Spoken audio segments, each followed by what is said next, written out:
வணக்கம். என் பெயர் அஷி. நான் ஃபர்ஸ்ட் ஸ்டாண்டர்ட் படிக்கிறேன். என் அப்பா பெயர் அரு. என் அம்மா பெயர் தமிழரசி. Happy management. இதுலேருந்து ஒரு திருக்குறளை நான் பாட போறேன். தள்ளி போடும் பழக்கம் மறந்து போக வைக்கும். தள்ளி போடும் பழக்கம் மறந்து போக வைக்கும்.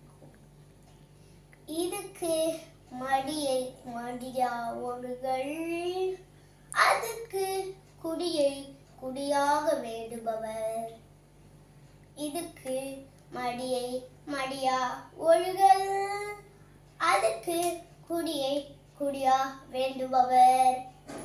தள்ளி போடும் பழக்கம் மறந்து போக வைக்கும். தள்ளி போடும் பழக்கம் மறந்து போக வைக்கும். தள்ளி போ. இதுக்கு மடியை மடியா ஒழுகல், அதுக்கு குடியை குடியா வேண்டுபவர். இதுக்கு மடியை மடியா ஒழுகல், அதுக்கு குடியை குடியாக வேண்டுபவர். நன்றி.